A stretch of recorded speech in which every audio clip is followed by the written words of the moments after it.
Okay, why is that not working? Oh, here we go. That is working. And then I gotta refresh that. And then we're having music. Do you know who Nate Spears is, Mr. DNA? Yeah, I know Nate. I like Nate. It's funny. Okay, we're going to have Nate making our intro music. So we'll have some intro music as well. And that'll play like right now, right here in this like area where we're talking. Let me just go into the... Okay, that... What up, AJ Guayo? What is happening? Shout out to my boy AJ. Fucking drummer of Cali Roots is already tuning in and saying what's up. Okay, let's see. Wait, isn't that Pacific Roots? Pacific Roots. My bad. Pacific Roots. I got you, AJ. Dude, somebody's fucking got their shit together here. All right. So we would have some music here and everything. This is the new podcast. And I have my new co-host here, Mr. DNA. Can you say what's up? What's up, everybody's? And then we're also going to be chilling with my beautiful girlfriend, ESCOBABE. Hello. And she's nicknamed ESCOBABE by my Twitch stream. Sure. That's not her real name in life. Actually, my parents named me that when I was born. They named you ESCOBABE? Yeah. Nice. No, it's very cute. It's not something that I would, promote outside of this podcast and Twitch, but on those media, I think it's adorable. I think it's adorable that they call you ESCOBABE. Totally. Me too. Me too. I'm just trying to maintain my individuality as a... So we have kind of a lot to do because I've had DNA on here a few times, and I realized, like, you know what, dude? I have really good conversations with DNA. Like, even in the car when we're on the road together, me and DNA dominate the conversation, and the comics usually sit in the back and are like passing out or falling asleep. And me and DNA, and he's doing the driving, and I'm like, we have these really great conversations. And as I do these podcasts from time to time, I pull DNA on and I go, dude, you know what? We have a lot of fun together. And so I was like, you know what? I want to do a podcast with DNA. And I want to make it so it's no pressure on him. He doesn't feel super crazy to have to do it. It's just something fun to do. That's what this podcast is all about. So DNA is already like, let's get twitchy with the ESCOBABE.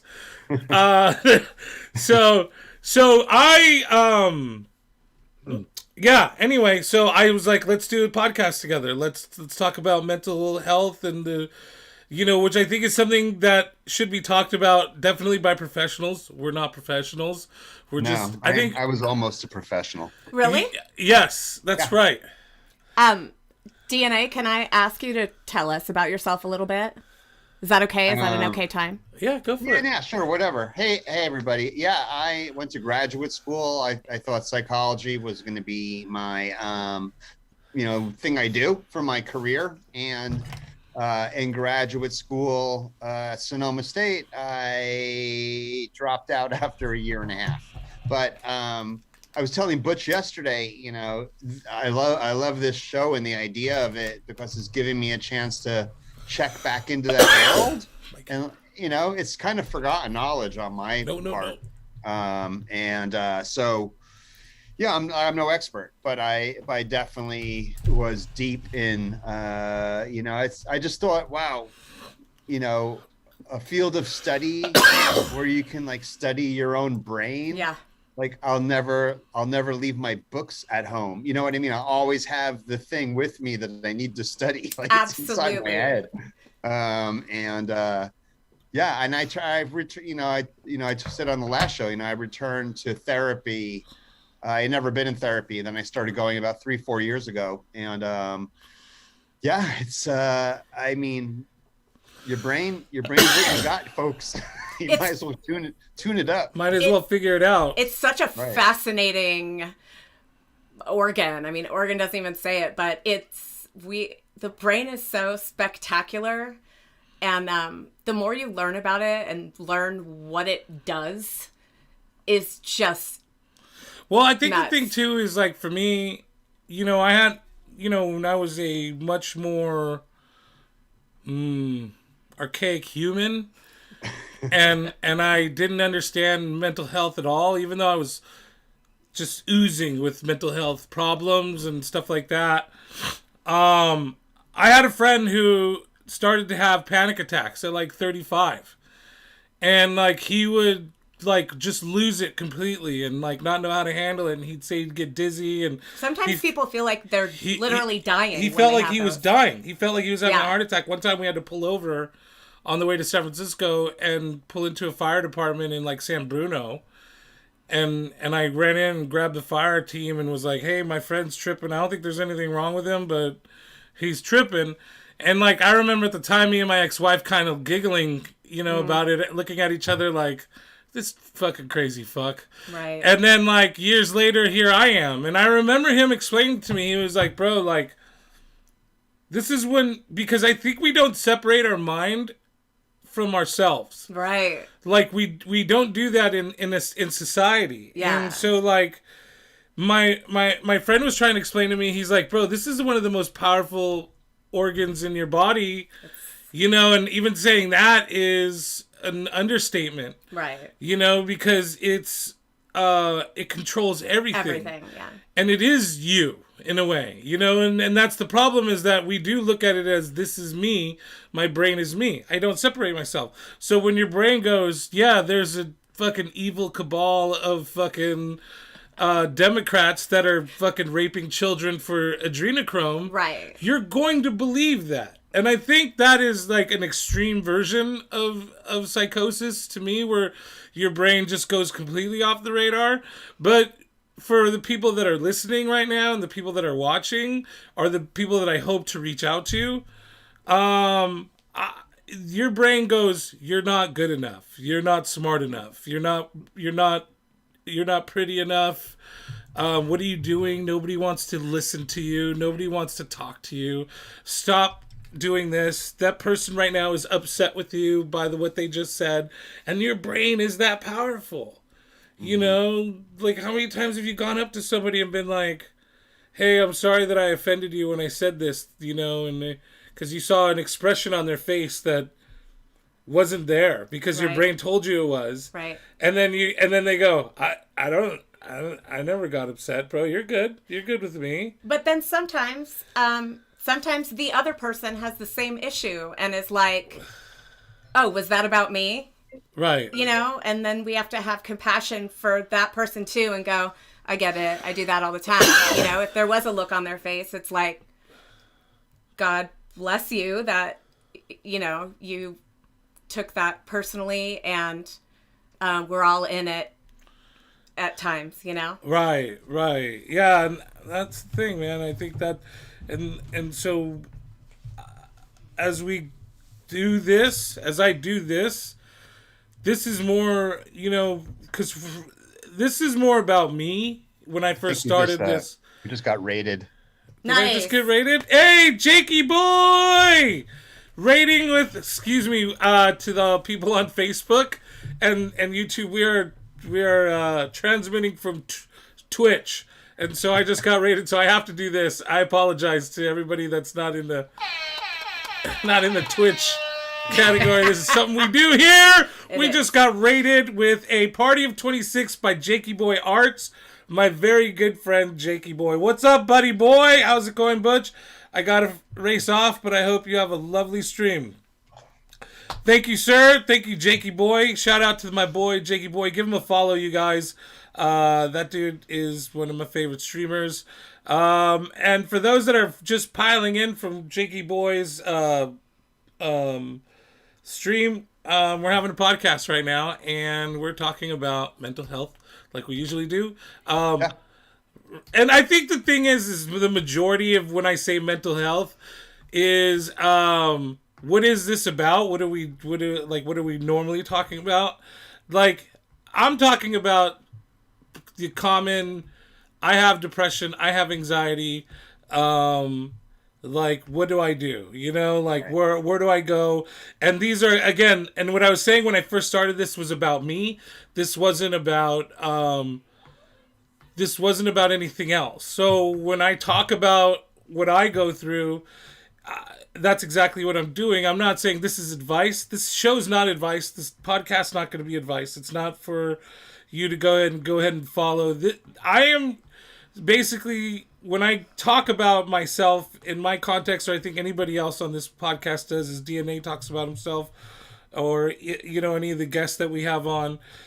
These are just tools that we used, or that we're using, you know, and that's the thing, is that for me, that's what I want to clear up before we go any further, is like, this isn't about advice on mental health. This is more like griping about mental health. Or sharing our experiences. Maybe. You know, and it's like, I don't think, and the reason why I'm doing this is because I don't think there's enough people talking about mental health on publicly, and because I talk about it on stage and I talk about it on my Facebook, and I'll get from time to time people who come up to me and go, hey, thanks for talking about that stuff, it means a lot to me, because it's I don't know anybody else who has it, you know.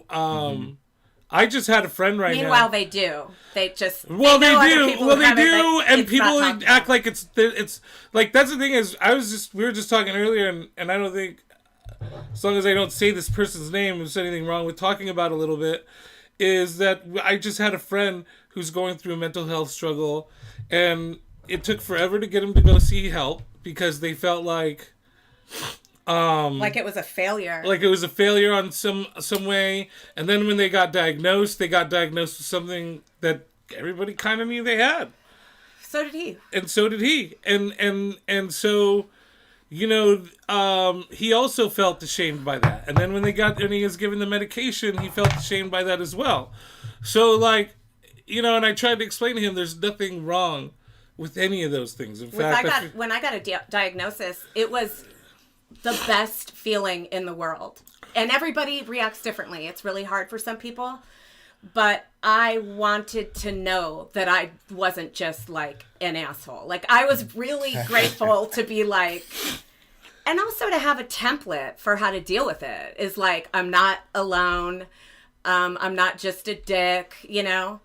Can I, DNA, when you were in grad school, do you feel like the stuff that you learned there, do you feel like you learned things that were useful for you?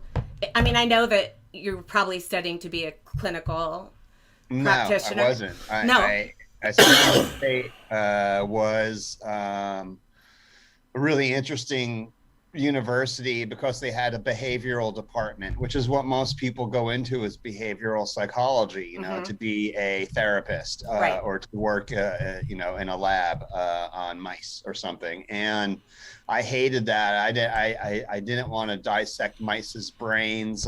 It was so, you know, but Sonoma State had a department of humanistic psychology and transpersonal psychology. And once I discovered that was my passion. And but the thing was, I was in my early 20s.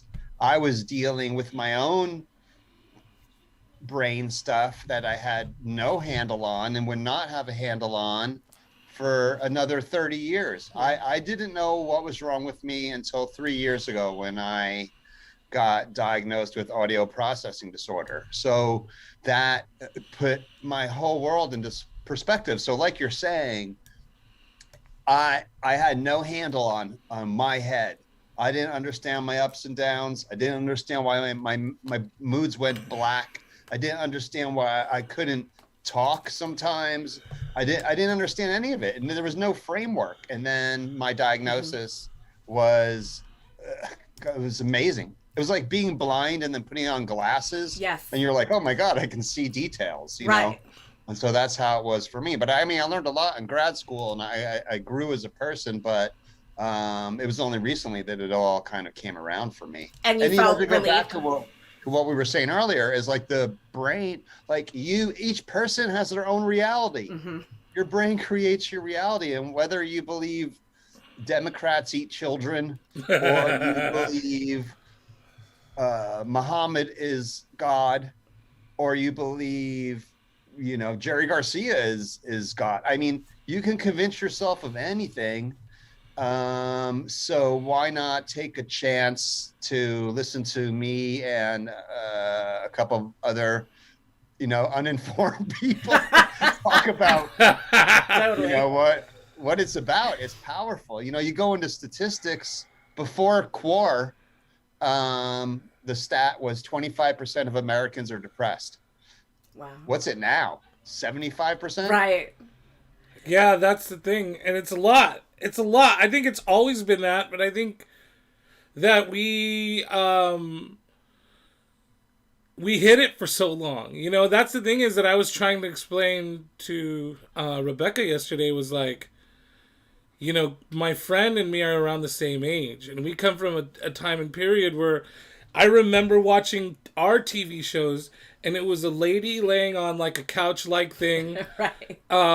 Yeah, Freudian. With a man with a mustache and a cardigan and brown spectacles going and so because my friend was kind of laughing, he goes, I feel like these are lady problems. I thought that was so funny. And like he got a diagnosis and is like, well, these are lady problems. And I'm like, what? So that's the thing, is that it's adorable. you could relegate that to mental problems are just for lonely housewives.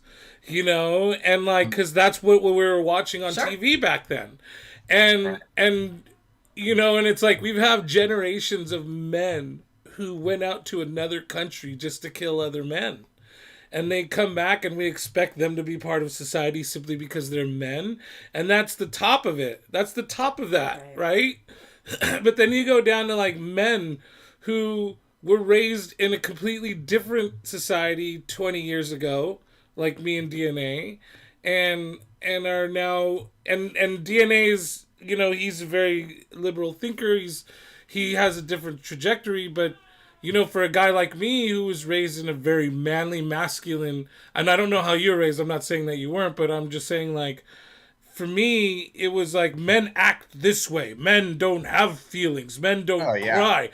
That's the way it was. And it's like, and I have a very liberal father. I have a very, he's an activist, quote unquote woke father who, but still, it's that society that you were raised in, and now we're in a society where it's like, here's what we're doing differently, right? And although I do agree with everything we're doing differently in this new era, there's old parts of me. I was mentioning that I was having a conversation with my therapist about all the people that I had lost. And I've lost a significant amount of people in my life. And I'm sure we all have at this point. But I had a hard time tearing up in front of my therapist. That's what you do with your therapist. Mm-hmm. Because there's still, even though I'm very well aware of, like, it doesn't mean you're not a man if you don't cry. It doesn't mean you're not a man if you're not in touch with your feelings and emotions. I still have a hard time doing it because it's so ingrained in us. And so as we move along, and maybe that's the real reason for this pod, is because I want to convey to not just other men, but to everybody, that it's okay to have emotions. It's okay to have feelings, and this is a podcast for everybody, but I do personally, and this is what my comedy's about and everything, is like, hey dudes who look like me, hey dudes who are into the things that I'm into, which is fucking cool tools and rad gadgets and shit, and fucking, I like leather and metal things, like, I like mechanical things, I love looking at dope cars. Hey, it's okay to be like, fuck yeah, bro, like, I'm feeling this way right now. Yeah. I'm missing. I mean, it's so beyond that. It's and Dice chimed in on Twitch. What's up, Dice? He's a veteran who suffers from depression. He could say that, you don't say anything because it's weakness to say anything, and the soldier has to be strong, and that's the patriarchy of all guys in the Western civilization. Don't express your emotions. Right. Don't cry. Get up. Walk it off. Don't ever ask for help. Asking for help is a sign of weakness. Don't talk about your problems outside the family. Nobody needs to know any of that stuff. I remember I asked my dad at one point, I said, hey, I just had voted my first time. I'm like, who did you vote for? He's like, none of your fucking business. Right. It's a secret, even within the family. Yeah. So I mean, I grew up in a household that did not show emotion. Let me speak the dice real quick. DNT 21 4 dice. As a veteran who suffers from severe depression, I can say that for the most part, you don't say anything because of the stigma of depression as weakness, and as a soldier, you have to be strong. And that DNA just read that, but I just wanted to read it completely. Yeah. My father is a Vietnam vet. My father fought in Vietnam and in some pretty brutal battles, and has seen some things. And I think my dad tried to teach me the same thing. But I'll tell you, and I know a few people, quite a few people who serve, because that's what I do. I do comedy for the troops. That is very true. I think in the field, and as someone who's not been in battle, but has been in some pretty hardcore situations in my life, there's no time to cry and break down in the field. There's no time to stop and cry. You can't lose your mind out there. I'll give you that. But when you get off the field, and I think that's what the therapy is for, and I think that's where you need to find that place is when you get off the field and it's hard. I can't say how to do it. But I can say, as a man who's seen some shit, say there's got to be a time where you do cry for that, where you do stop and kneel down and go, fuck, man, that shit was fucking heavy, and process those feelings. Because if you keep them inside of you, they turn into monsters. And I think that's where our demons come from. I think that's where a lot of our demons as human beings come from. Because we live in a society that's like, hey, don't share how you feel. Please, whatever you do, don't share how you feel. And so as we think that means for everywhere, because I think there's a time and place. I don't think you should be breaking down at the fucking grocery store. Even though we're seeing a lot of maskless people do that. But I think you should stop and go somewhere and find someone. And that's why I think therapy is for everybody. I encourage therapy. That's the one thing I'm going to encourage on this. Yeah, it's like working out. It's like going to the gym. Yeah. It's fitness for... How long have you been doing therapy, DNA? So I think it's been about 4 years. And the thing about therapists is like any profession, you have a leaky faucet, you call up a plumber leaves, shit's even worse. Water's coming out of your toaster now. Right. He was a bad plumber. So therapists, there's all kinds, and they have all styles. Right. My therapist is very gentle. She's not. Okay. She. What I like about her is that I could bring up stuff about my dad or my mom or my family or whatever from my childhood. Stuff I can't let go of from high school or whatever it is, and she's just like, move on. Like, she doesn't really want to. She's not really about exploring the past. She's more of like, where are you now? How do you feel? Let's move forward. And how does that, do you feel like, do you feel at all like you're not being heard, or like you still want to work it out? Or are you able to go, okay, I mean, I don't even know if it's able, maybe you're like, I'm not ready to do that or whatever, but do you feel like, oh, okay, I can move on? Or do you sometimes feel slighted when your therapist says that? Well, no, I don't feel slighted at all. I mean, the value is that and the value for everybody in therapy in general is you have somebody to talk to, someone who is not going to judge you, someone who's just going to allow you to talk, hear it out, not interrupt you. I mean, that's a rarity in real life to have somebody like that. And if you do, you're really lucky. Most of us have to pay somebody to find someone like that. And then, but she's not about dwelling in the past, because the past, she's right, the past is gone. But you need to talk about it, process it. So she allows me to process it, but it isn't what the focus is. It's not Freudian. We're not really dwelling on that. So all different styles in therapy. it's worth checking out what's out there and trying to, I mean, I went to a therapist. He was horrible. I went to Yes.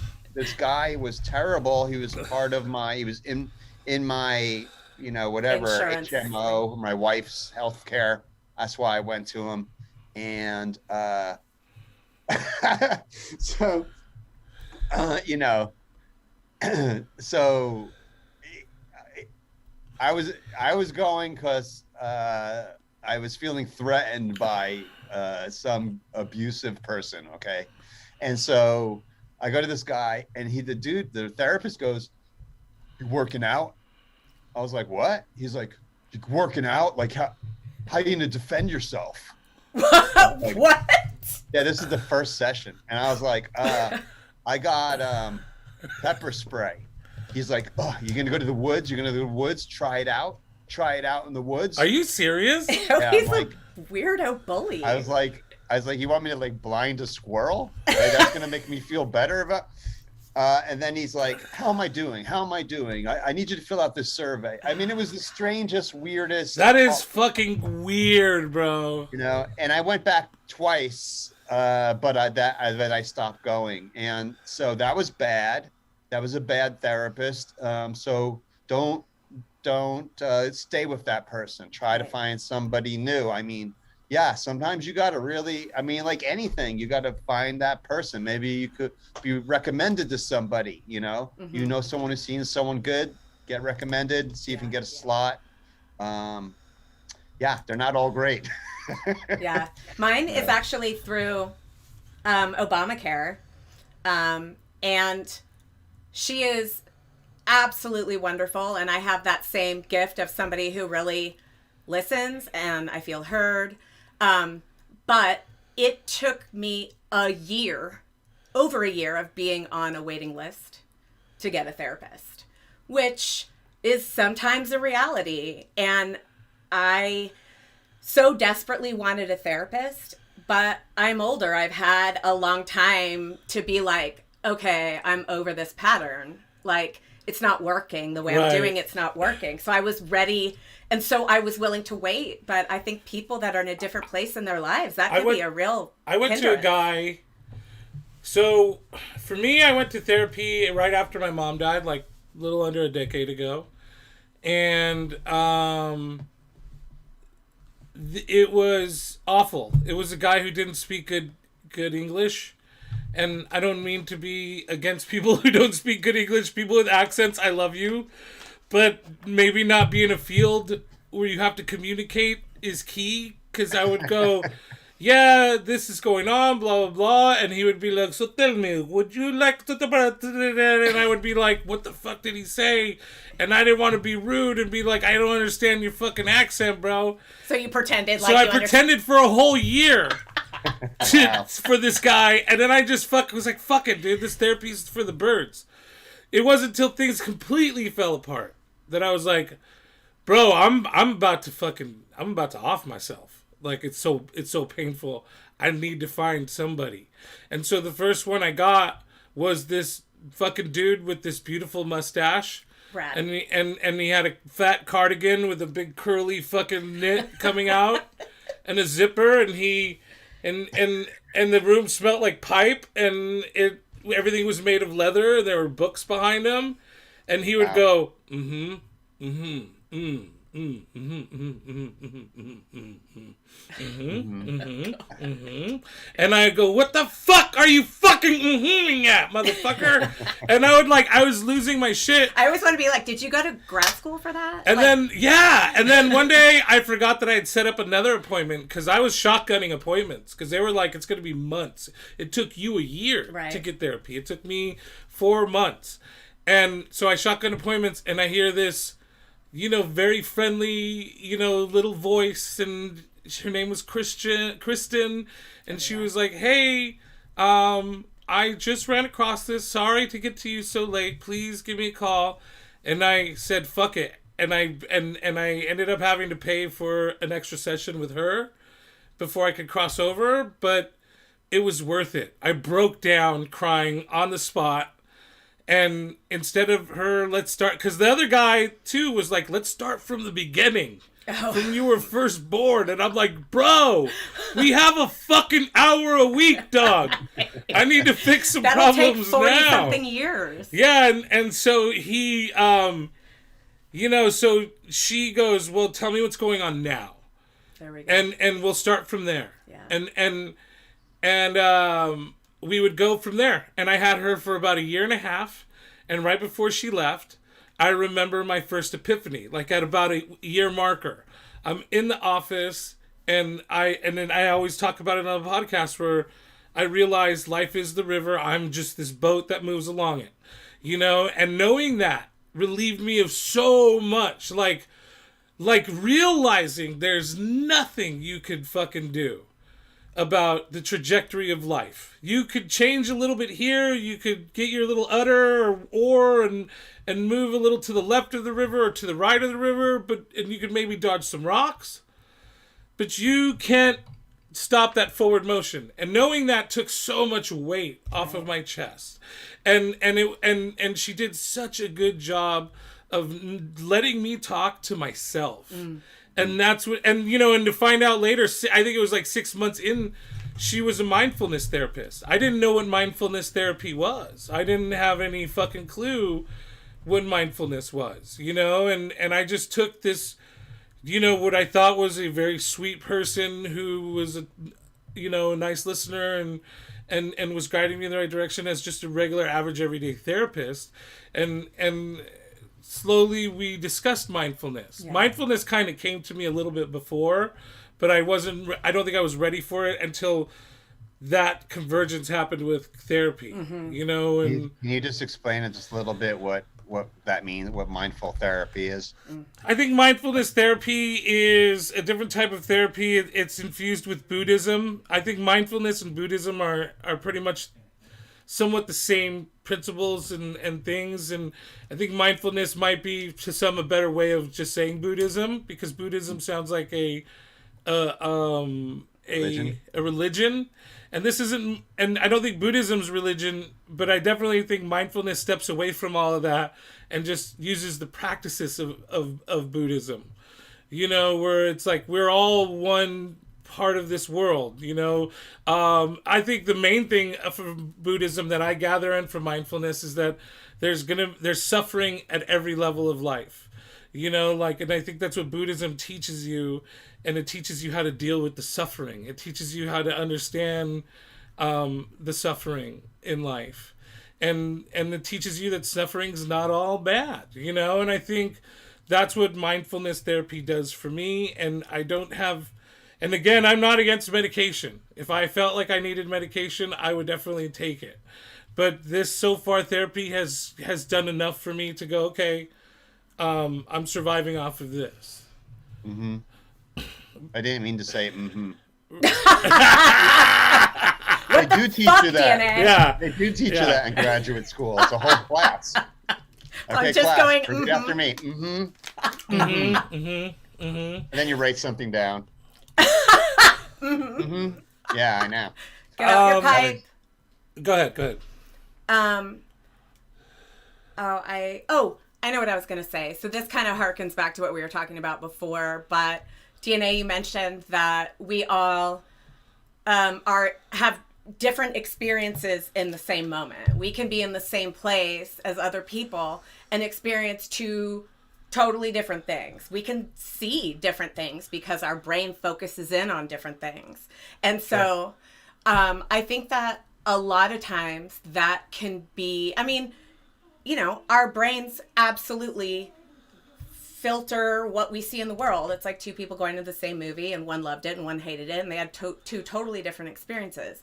But I think a lot of times in relationships, it can be a cause of deep misunderstanding, and it's easy to forget that we each have a different perspective, and we have to acknowledge each other's perspective first, right? And before we start defending ourselves or any of that knee-jerk reaction, is we have to take a minute to acknowledge that each other just had those experiences and they have those feelings, and then maybe try to unravel it, maybe just acknowledge we had different experiences, but I feel like that fact is pretty essential to human communication, I think. Absolutely. You know? Yeah, and especially now, I like to ask my therapist questions, especially since Quar, you know, it's like it's on the phone. I don't like to talk on the phone. So our 45-minute sessions are at the longest 30, but they average more about 20. And I run out. I just go, all right, well, goodbye then. That's awesome. Like, I'm not a phone guy, but It's not Zoom. questions, and I said, so how, you know, how's it going with all your other patients? And she says, not good. Like, you know, couples that were in couple therapy are now during quarantine are breaking up. Right. Everything, you know, because, you know, as a comedian, I'm sure Butch can relate to this. It's like I was out 7 nights a week. I was never home. You know, married, but just, you know, my wife, it was like the movie Lady Hawk. Like my wife and I would see each other at like 6 a.m. and 6 p.m., you know.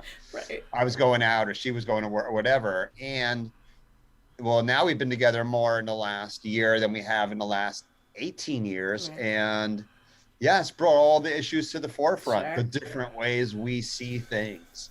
And yeah, it's tough to get out of your own dominant paradigm. It's hard to get out of your own reality stream to see somebody else's reality stream. I think that's one of the things therapy does. I think that's one of the things of talking about with somebody does. It allows you to see other perspectives. Right. It allows you to take a step away from your chaotic brain farts and be like, whoa, okay, all right, I can see the picture better now. So no easy answers, guys, but you're not alone in what you're going through. And is there music playing? Somebody said there's Star Wars music. There was Right. it was I can't hear it, but that's cool. It was your phone. Oh, it was the Darth Maul theme. Yeah. That was my phone. My bad. I didn't want to miss. That. Oh no, it was. Let me break for a minute here and Darth just Maul acknowledge thing. some of the Facebook people Yeah. speaking as well. Zali Mora Cogli, I hope I'm pronouncing your name right. Your Vietnam vet dad and my Vietnam vet dad should be buddies together. He's also liberal and what happened there? Has a few liberal Vietnam friends in comparison. Also, she talks about, I can't stand therapists who try to give business or advice, make you feel guilty for being proactive. I had some good ones and some bad ones. The bad ones can ruin relationships with one-sided advice. That is true. So true. I've That's seen not that a good happen. therapist. I've experienced that. And then Alexandra Sproul says, that was great, Butch. Thank you, Alexandra. So, back to what Molly was saying, like, yeah, like, I do... Also, as much as I recommend just therapy, it's not a blanket, like, go get a therapist and be cool with it. Find a therapist, and it takes time. That's the thing about mental health that's fucked, and our friend said that yesterday about the medication, because he was like, I don't know if I like the way this medication's making me feel. And both, I think, our suggestions were, well, switch it out. Ask your doctor to change it up. Right. And he's like, but how long is that going to take? And we're like, unfortunately, it's going to take a minute. And the same with finding a therapist is going to take a minute. First of all, and if you live in the state of California, I feel like going and just finding a therapist has got to be super difficult. Right. But finding one that fits you, man. You know, like, yeah, they've got to be able to, it's got to work. My therapist now is good. She's not as good as the first one or the second one, but she does a good enough job where I feel like we're getting the job done. But I'm also in a state where I'm not, like, my threat levels to myself are not high. Right. They're not even existent. But, you know, but find one that just works. And here's the thing, and going back to what Zali said, is that your therapist shouldn't, I don't think like a good therapist to me, or the best therapist that I've had, listens. You know, doesn't do the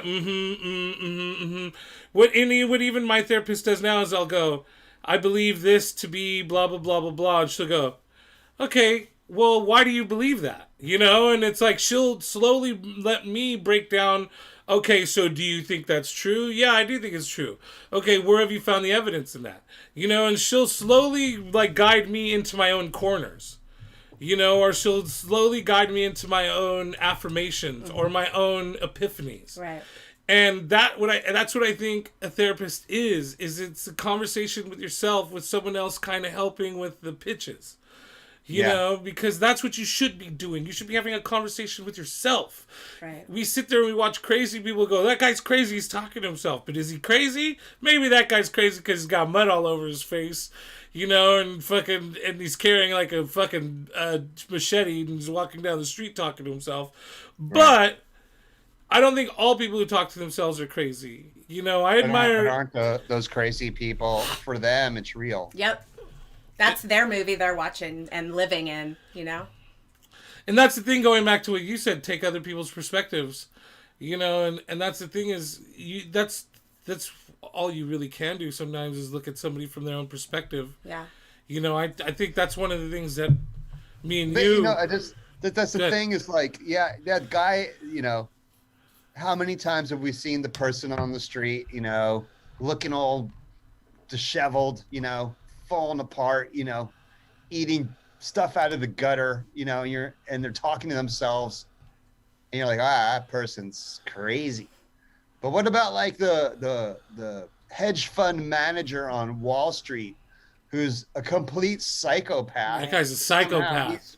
He's functioning and doing more harm to society than the guy on the street. So like these notions of, I mean, if anything in the last 4 years, the idea of who's crazy, I think has really broadened beyond the obvious person talking to themselves. There's a lot of people that hear voices apparently that most of us don't hear. A lot of not only has it broadened, but in other ways, the idea of who's crazy has kind of shrunk because when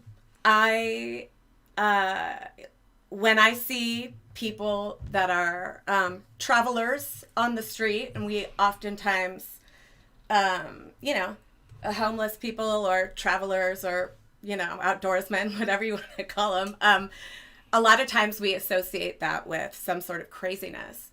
But I mean, who's crazy? The guy walking down the street or the guy fucking trying to raid the Capitol because the president told him that there is a cabal? A lot of times those pedophile Democrats, those people that we think are crazy, a lot of times they're happy. Sometimes they're happy.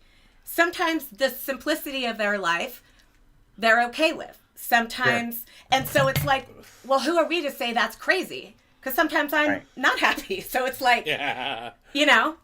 I see this. I mean, and then it's the bigger question of how do you define mental health? What's the norm? Show me the person that's completely sane. Right. Where are they? Where's that baseline for us all to compare ourselves to? Right. And be like, Jeff, he's completely sane. So compare yourself to Jeff, and you'll see if you're crazy or not. But it doesn't exist. It's a social construct, you know. Most people are just super good at hiding the fact that they hear voices. Yeah. It's comparing our insides to other people's outsides. We don't see what's going on inside. If you believe, like I think a lot of people do, that if you read the horoscope in the newspaper or wherever you get it, and you're like, I got to see what's up for me today. I'm an Aries. Oh yeah, I'm gonna have a good. What? You believe the horoscope? That's you talking to yourself on a different level. Right. We all do it. I mean, I think we're all crazy on some level. We all believe something that's not quite, you know. Yeah. Well, isn't and this is my contention, and has been for quite some time. Isn't life traumatic in itself?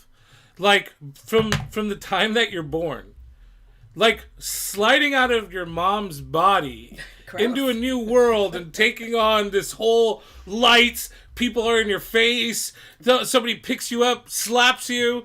They dig out shit from your mouth. They cut off your part of your belly. Right. That's not fucking traumatic. Cut your wiener, by the way. Yeah. Then they cut your wiener like a few weeks, like a week later. Totally. That's not traumatic. Like going to the first grade, going to kindergarten, and having your parents. I'll never forget the day my mom separated from me for the first time in my life. In kindergarten? In preschool. Oh, uh-huh. I remember looking through the double pane fucking painted blue window with spots on the window. I remember the window having specks of paint. Wow. And watching my mom walk out to her yellow Ferrari in her London Fog jacket, going, not Ferrari, Fiera. Oh, I was like, holy shit. Fiat. Right. She had a Fiat. Wow. She had a Fiat. Sorry. Her yellow Fiat. And she was like, going, and I could see her trying not to cry. And I was like, I had my hands on the windows and I was yelling for my mom. That was traumatic enough that I remember it. Right. Still. And every time, like, I remember one time my mom came to pick me up, and we only lived 10 blocks from the school, but she came to pick me up because she was on her way home. And her driving away, this is like in the 10th or 11th grade, driving away in her car and me trying to run and catch up to her and her taking off. Like, I had to, like, go hide behind a tree and cry because it reminded me of that situation. Yeah. Life is traumatic in itself. Right. Like, even as a normal kid, like, you know, and those were before the abusive years, you know? Like, maybe they were during the abusive years. But life is traumatic no matter what is what I'm trying to say. Sure. Right. You know, and that then... going back to your whole Buddhist thing of all life is suffering. But all like life Buddhism is suffering. Also teaches non-attachment. Yes. So this is the thing my therapist would do is, you know, she go, okay, you know, when you were a kid and saw your mom leave, your brain factory just started dumping all these chemicals that were like, you know, separation anxiety and abandonment issue, you know, all this like, you know, feeling bad stuff 30, 40 years ago. And now when you think about it, your brain just starts manufacturing those chemicals and you start having the same emotions you had when you were 5 years old. Like you can turn that on and off. Right. So my therapist is more like, why do you keep going to the holodeck, you know, on the, you know, Star Trek, Yeah. Right. and creating the hologram of that memory? What is it from that memory that you need to learn to move on from it so That's you don't have to interesting. keep re-experiencing it all the time? And that's where different therapists can give you different handles on what's going on, you know, whether it's, you know, a chemical imbalance in your brain that you're like bipolar and need to stabilize, or you actually have these you created these neural pathways over the last 40 years. So it's so easy to turn on that faucet of chemicals in your brain, and you need to figure out a way to tighten the spigot so you're not always feeling depressed about something that happened 40 years ago, you know, and processing the therapy. So it's different for everybody. Mm-hmm. Also, shout out to Alexandria Sproles on Facebook, Cafe Sienna, 40 years ago. No, I don't know. I've known her forever though. So that's cool. But, you know, I mean, I think it's like you were saying about the metaphor, Butch, of, you know, the river is life and you're in a boat on it. And I think so many people, and I think so many young people and older too, but, you know, are adrift. They're in a boat on an ocean with waves and they have no idea how to control it. And they can't see any, you know, clear sailing, and it's tough for everybody right now. So, you know, reach out. I mean, what do you guys say to people who just don't have anybody? They don't have any friends or family that they can turn to. Like, what would be your first action step for somebody that wants help, doesn't know what to do? I mean, I have been in that situation, and I think I'm such an open book about my own mental health struggles that have been significant. I'm an open book about it, and so I find people coming to me with those situations and saying, what do? I need help. I don't know if I've had people say, or at least people who don't have anybody else to talk to, but I think everybody has a different way of handling it, but I would think it would be a combination of talking to them and letting them feel heard, and then passing along hopefully some sort of phone number to connect them with a professional. Mm-hmm. You know? Yeah, I think especially for people who don't have anybody to turn to, you go to a professional. That doesn't mean to say you stick to the professional that you're given the first time, because I'm just going to reiterate what I said before. You got to go through a couple probably and find the one you like, you know. But I would definitely say go to a professional first, even if you have somebody, because people are going to give you advice. You can go on Facebook right now and solicit advice from people. And Sure. there might be a stem of good advice in there. A stem, you know. But it's mostly people dealing with their own perspectives. And some of those people are not fit to even talk about what they're talking about. And some people have great experiences. But you also, you can't take away the fact that someone has dove into this as much, because I've realized this now as a comic. If you want to know about comedy, if you want to know about show business, you could come to me or you can go to DNA, because we've spent years learning this business. A professional has spent years learning their business. Right. And if anything, they understand the human psyche in a better way than any average Joe. Yep. I understand some of Butch's human psyche, but I can only understand from the person standing inside Butch. I can't understand it from the person outside of Butch. And if I go to someone outside of Butch who has an adverse opinion that's not good for me, that doesn't have any expertise, then that's the worst thing I could do. But if I go to somebody who doesn't know me and is looking from a perspective of 4, 8, however many years of school they have, and go, well, listen, I think what you're going through is, you know, from our studies, because that's the other thing, is that psychologists and therapists read studies. Mm-hmm. So when someone talks to me and there's a professional and says, you know, they did a study on, I remember this feeling, they did a study on 5,000 people with depression. I was like, I felt better. Right. Because there was 5,000 people. I remember when I had ADD. I was diagnosed with ADD. I was 13 years old. I was in my psychologist's office and I'm crying. And he's like, why are you crying? And I'm like, because I'm fucked up, dude. Recalling how our friend felt yesterday. Right. Mm-hmm. I'm fucked up, bro. I'm marked for life. I'm a fucking dude. I'm There's something wrong with me. There's something wrong with me, Right. you know? And for a better lack of term at the time, I was like, I'm fucking retarded, you know? And so he was like, you're not mentally ill. And he said, and there's nothing wrong with you. And he opens up the top drawer of this huge filing cabinet that's like 5 or 6 stacks high. And it's like one little stack of manila envelopes. He goes, you see that right there? That's my caseload for people who don't have it. And then he opens up the rest, and there's all these red envelopes. He goes, all these red envelopes are people who have it. So you're not any different than most people that you know. Good for that. You know, and like that clicks in, and that's what a therapist could do for you. Mm-hmm. That's what a professional could do for you, is let you know you're not alone. Not maybe because I'm with you, but I know many people who are feeling what you're feeling right now. That's the beauty of the internet right now, is that people have access to other people who are dealing with some of the same issues. It, again, as we've been saying. Oh, can I add one more thing before? Yeah. Go to Reddit. Another piece of advice I'd give you, and I'm going with what you're saying, because our friend is alone right now in what he has. He doesn't know anybody else who has the diagnosis that he has. Right. And you had mentioned earlier, go on Reddit, find a subreddit. r/anxiety is like my jam. Right. Find a subreddit. And that's the thing, is don't read one thing that a person says.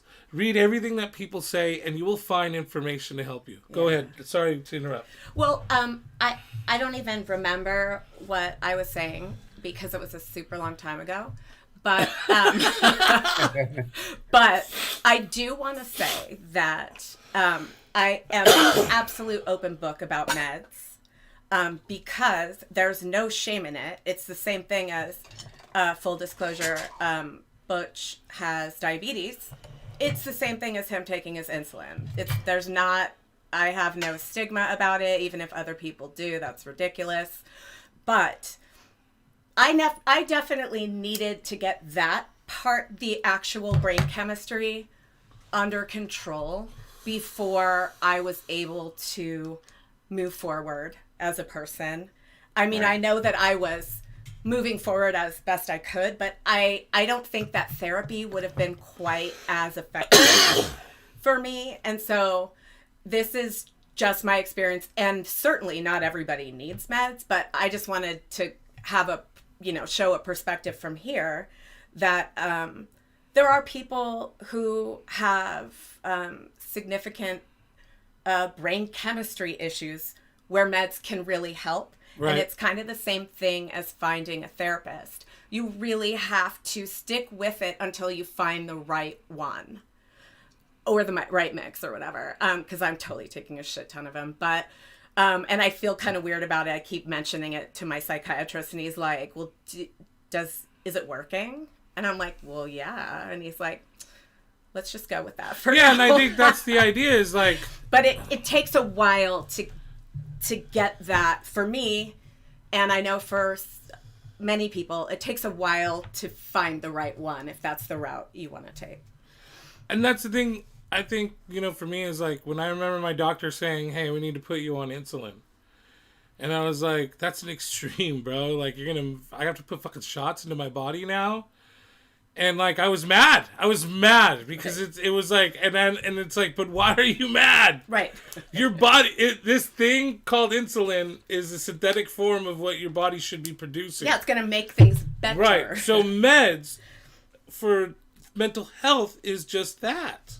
Sure. And I think, and that was what I really wanted to touch on today for sure, is more of the topic, or in my back of my mind was like, if we're going to do topics, like one of the topics I want to tackle, because I just recently dealt with this, is medication and the taboo of medication. Sure. I'll answer any questions about it that anybody has. There's a comic.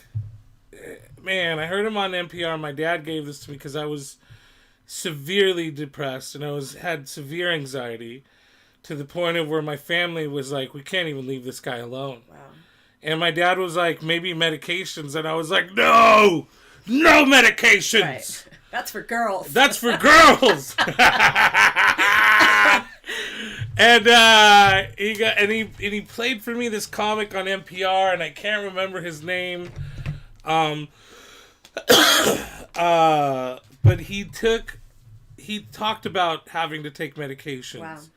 And the fear is for him, and it was for me, and it really hit spot on, was that it was going to take away my edge. It was going to take away... I mean, overall, therapy and everything and getting better was my fear as a comic. Because it was like, I'm only funny because I'm fucking crazy. I mean, that's the artist way, though, man. Like, so many artists, like, all this beauty comes from it. And I think that... I'm not an artist, but that would be a hard decision to make. And I don't know if it's always true. I don't necessarily think... Like, if Van Gogh was fucking sane, would he still be fucking Van Gogh? Well, I mean, that's the thing. Yeah. If Janis Joplin wasn't an alcoholic, right? You have sang as good, right? I mean, frickin' Hemingway, he was a mess. Right. It's impossible to say, but I mean, the fear is real. What Butch is saying is totally real. And you think that, again, because you only know yourself through your senses and your brain. You're you. This is me. I am who I am. If you take LSD, that you become somebody different. Right. So now I'm going to take this medication every single day. I don't want to be somebody different. But, there's a part of, if there's a part of you that's like hurting, that wants to hurt yourself, that's inappropriate. It's not a strong enough word, but you're just fucking sinking. That's a life or death, literally a life or death situation. Medication. I've seen. I'll be honest. I was very anti-medication for a long time. The same way people are anti-vaccinations. Mm-hmm. I was just like, fuck the government, fuck pharmacy. Totally. George Bush was the head of some Eli Lilly. I don't want to take any of that brain control medicine. My whole generation's on Prozac. I don't want to be a part of that. But then I stopped being such a dick and started looking at my friends who were struggling, who went on medication, and I saw their whole mood lighten. I saw them become someone who could take a deep breath. And I'm old, so I've seen so many people whose lives, they were able to have lives because they got on medication. So I'm not here to say do it, don't do it, but I understand the stigma. Right. I have taken one med that probably would fuck up your comedy. Like, it made me, I didn't like it. Thorazine? No, Abilify. I didn't like it at all. And I stopped taking it and I took something else, you know, I just kept at it. I took, I am not functional when I'm not on some kind of meds. Maybe someday I will be, but I am not functional at all. I did take a medication one time. I think it was Abilify. Mm-hmm. And I started having suicidal thoughts. This is before I had hit rock bottom. Uh-huh. This is at the beginning of my depression and anxiety. And this is probably what turned me off of seeking medication for that whole time, and which made things progressively worse. But I was having suicidal thoughts. And I go, because I'm sitting there one day, and out of the blue, I was like, it would be a good idea if I killed myself. Jesus. And I was like, whoa, did I just say that to myself? And I called my doctor and I said, hey, I think I should probably get off this. This is causing suicidal thoughts. Yeah. And he goes, yeah, that's one of the side effects. He's all, Okay. give it a couple weeks, bro. You'll feel better. And I was like, no, I'm good, dude. Yeah. I'm good. And I think you need to adhere to your gut. Yeah. Every time, though. You know, like, if your gut says, fuck this, then fuck this. Right. And go tell your doctor. I mean, that's true, but then, you know, I'm sure both of you know people who were diagnosed bipolar, you know, and they got on the meds. And they didn't And like then they would be like, oh, I'm better. it. Right. I'm better now. I don't need to take this anymore. Yeah. Then they're naked running through the woods. Right. I think that with bipolar, a lot of times is that you start to get into a manic phase, and you don't necessarily want to give up your mania. No, it's fun. Totally. I mean, unfortunately, I don't have the kind of bipolar. Like, I have, like, feeling like shit and then feeling really like shit. Other people in my family have the kind. I'm like, you're so lucky. Your mania is you sleeping. Well, that's probably like the day-to-day one, but yeah, I think that's pretty common for people with bipolar, is to get off their meds and say so I think it's sort of a mix with the whole using your gut on the meds, but at least if you have a professional to talk about it with immediately, right, that's really a good thing. Yeah. Right. And just to circle back to the statistic of how many people are depressed in this country, I reached out to a comedy friend recently to get him on my Zoom show. And he told me he had basically been in bed and sleeping for like the last 27 weeks. And I was like, whoa, you know, I'm not, we're not professionals, but at the same time, I just stayed talking to him for a while. Yeah. But again, am I going to be there every day?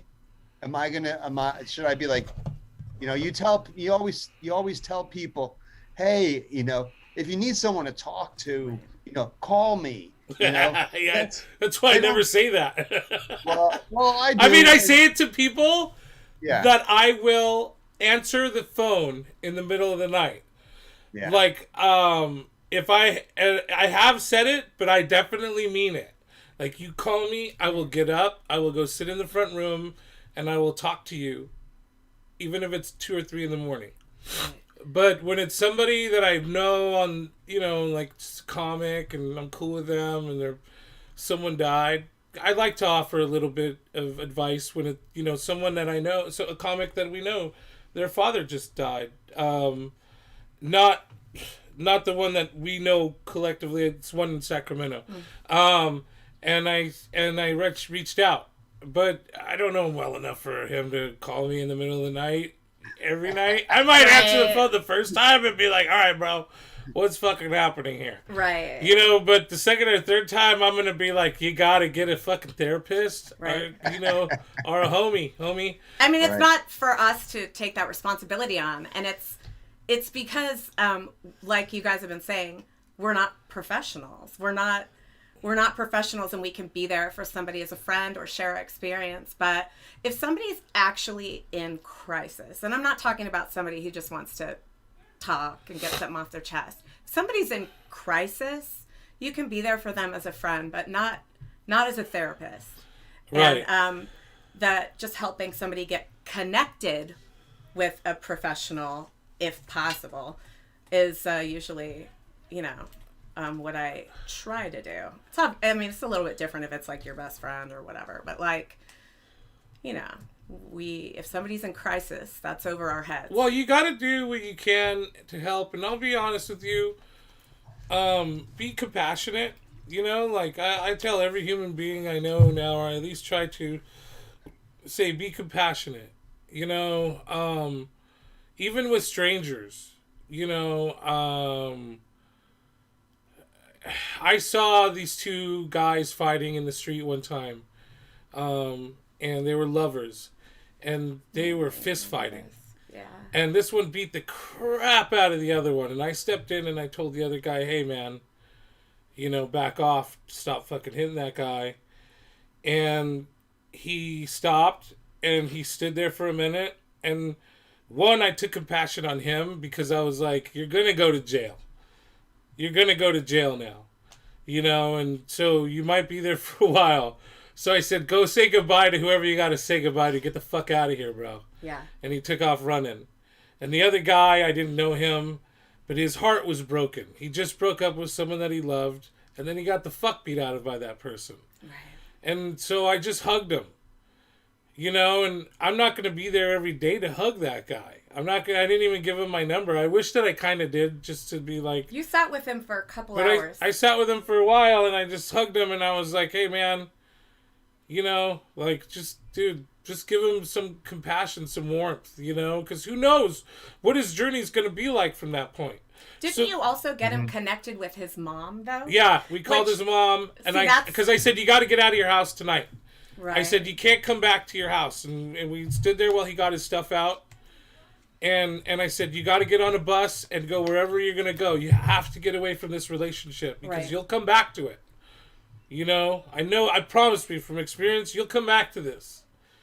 And you'll put up with it because you don't want to lose someone you love. Right. And so, you know, I did that, but like I said, I wasn't going to be able to be there for him. You know, and I think we should all do that. I think you should all take time and just think what a fucking world this would be.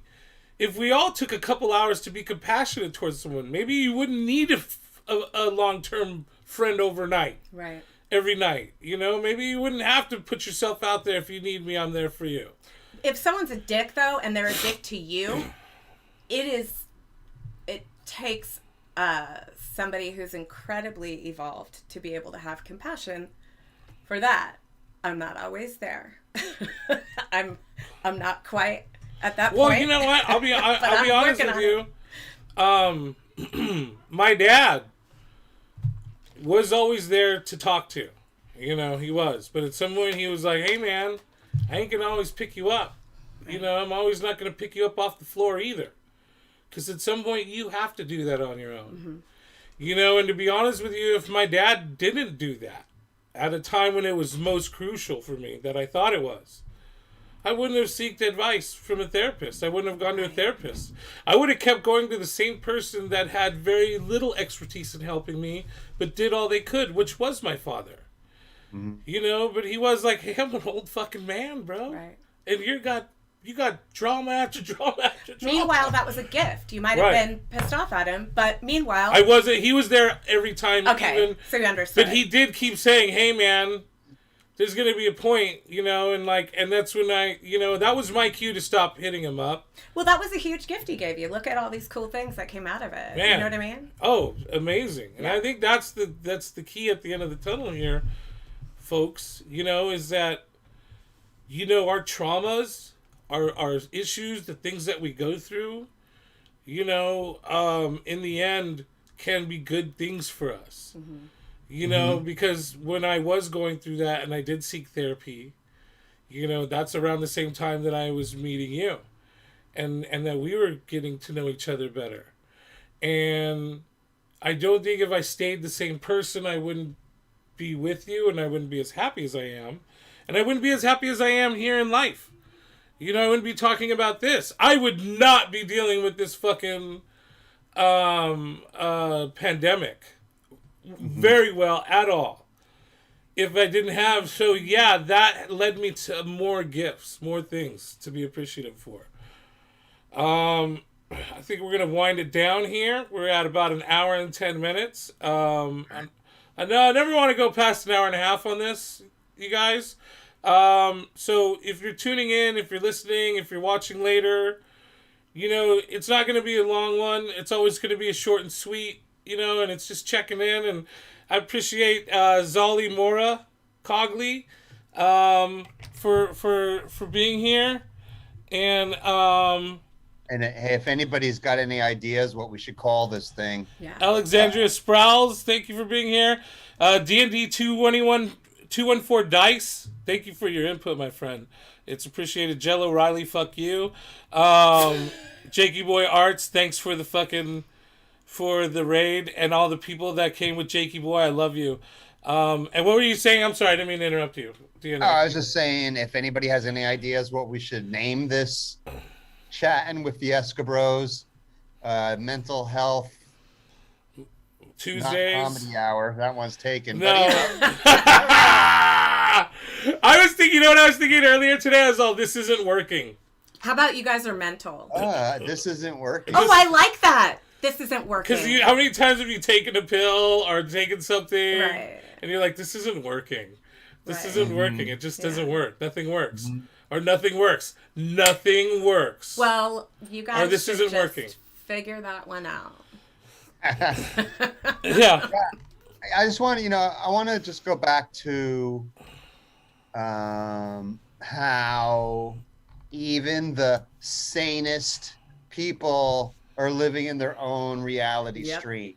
And, you try to find people who have similar outlooks on life, but it's different. Each one's unique. And this is a hard thing I learned in graduate school, but if you have a friend who's hurting, like this guy I know who's, hadn't got out of bed, I would do what you can,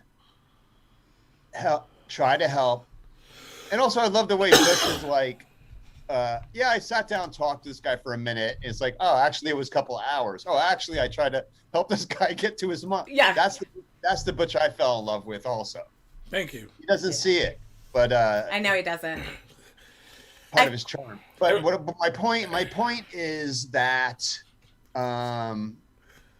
you can't measure what's happening for the other person because you're not them, you're not in their head. Okay. Yes. You give that person, you say, dude, here's what you gotta do. Okay. You're gonna call a therapist, you're gonna call this number, you're gonna make it, and then you see them the next time they haven't done any of it. Don't trip on them. Because you can't see. Because in that person's head, they might have just moved forward just a little bit and said, maybe I will try to get help, even though they haven't physically done it yet. Right. And if you just harsh on them, you're going to set them back. Right. So totally. Feel good about your actions and what you can do, and don't expect anything. Don't expect anything. And I saw, and that goes to that TikTok I sent you. And I know you don't remember it, or if you don't remember it, but I don't remember anything. There's this one dude, and he's this dude. Is this black guy. He lives on a farm. He's got horses and shit, and he's just taken over the farm. It probably was a family member's, but he's like a philosopher. I think he's some kind of psychology major or something, and he relates shit that he does onto the farm with life. And one of his ones is he's grooming a horse, and he's got the curry comb, and he's running it down the horse's hair, and there's dust because it's muddy. The horse is fucking muddy, and he's brushing the horse. I'm gonna do an awful job paraphrasing, But and the dust is falling on me. He goes, look, see this guy? He got in the mud today. And you see me, I'm helping him get the mud off. But by doing that, I'm getting it on me. You know, and he's like, and every day we choose to either help people or not help people. You know, and when we do, we can't help but get the mud and dirt on us. You know, and it's going to happen. And one, you have to point that out to that person because, you know, because a lot of times you try to help someone, they're like, I don't want your help. I don't want to burden you with my help.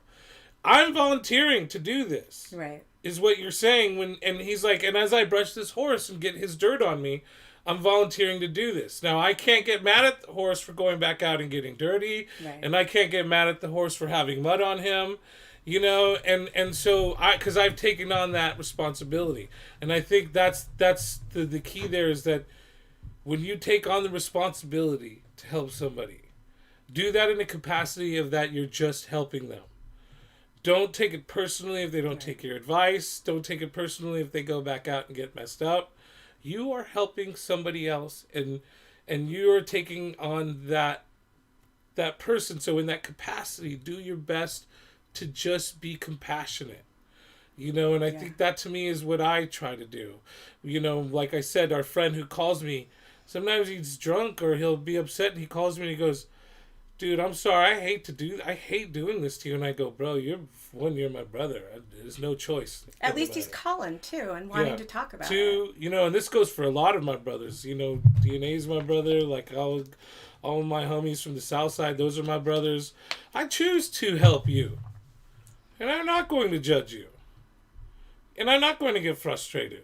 And I think that's how we should go, you know? Like, I don't know. I just feel like that's it. That's it. When you first sent me that, it took me 3 times of watching it. The first 2 times I was like, he's trying to tell me, I'm so insecure. I was like, he's trying to tell me that I get a lot of mud on him. And I totally was like, he's trying to tell me that it is a huge burden that he's taking on with me because I'm so insecure that I was seeing that through that filter. It's not at all what you were saying, but like that's just an example. Like I seriously, the first 2 times I watched it, I actually felt bad. And that's not what his reality was at all. But like at the time and at the moment that was mine. Took me a little while before I'm like, nah, maybe this is not about me. Yeah, no, it wasn't. You know. Or even if it is, you're not saying, hey, you get a lot of mud on me. You get a lot of your I was saying, I want your mud all over me. No. Let's get dirty. That's what I was saying. Oh, okay. I was saying, let's get dirty tonight. That was one sexy video. I'm gonna message you next time and be like, you want to get dirty tonight? And you're gonna be like, yeah. I'm gonna be like, okay. I'll be a horse. Tell me all your problems tonight. I'm getting mud all over me, baby. Right. Issues. All right. Hey, just one more. Again, Zolly. I fell in love with Butch watching him deal with the MAGA cult 45er and could not stop laughing, so I had to befriend him. Who does that? Who trolls MAGA 45ers? I do! If you follow me on Facebook, you will see me troll the trolliest of trolls. All right, hey, DNA. You want to plug anything? You want to say anything else before we cut it off? I got, I do this thing every Wednesday on Facebook at 8 p.m. It's comedy and magic and sometimes a puppet. And it's an hour show, 8 to 9 every Wednesday on Facebook. You can see DNA's Comedy Lab on Facebook. And then on Thursdays, we do storytelling. And this week, the theme is about bad auditions and some side celebrity shit talking. So nice. We do that every week. Every Wednesday, Thursday, I got something going on. Check it out on Facebook. Rebecca, do you want to plug anything? Hey, don't laugh. I got so many projects going on. I'm just kidding, you guys. I don't. What do you have? I don't do that, but check out our YouTube channel. I don't even have that. Or a lot of my YouTube stuff is Butch trolling people online. Like every time he does it, I record it. She records it and she downloads it. But no, I would just say try to find compassion for people that make you feel bad, because that is one of the hardest things, and maybe just give it a shot. Yeah. You know? Yeah, I think that's the true test of oneself, is when... Because then you find it doesn't make you feel so bad. Take someone you hate. Not for bad reasons, but for the right reasons. If you just if you're a comic and you hate someone because they got on TV, that's not the right reason to hate them. It may seem valid, but it's not the right reason. You guys all will do that shit. That is my advice to myself as well too. But take someone you hate for a good reason, like your baby daddy bounced on you, or fucking he's not paying his child support, or whatever, or a bully from school. Practice in that moment compassion for them. Right. Or your parents are unreasonable, or, your siblings are judging you, and, whatever. Like, try to find it then, too. You can find me on Instagram, or here on Facebook, or here on Twitch. And, that's it. I thank you guys for being here.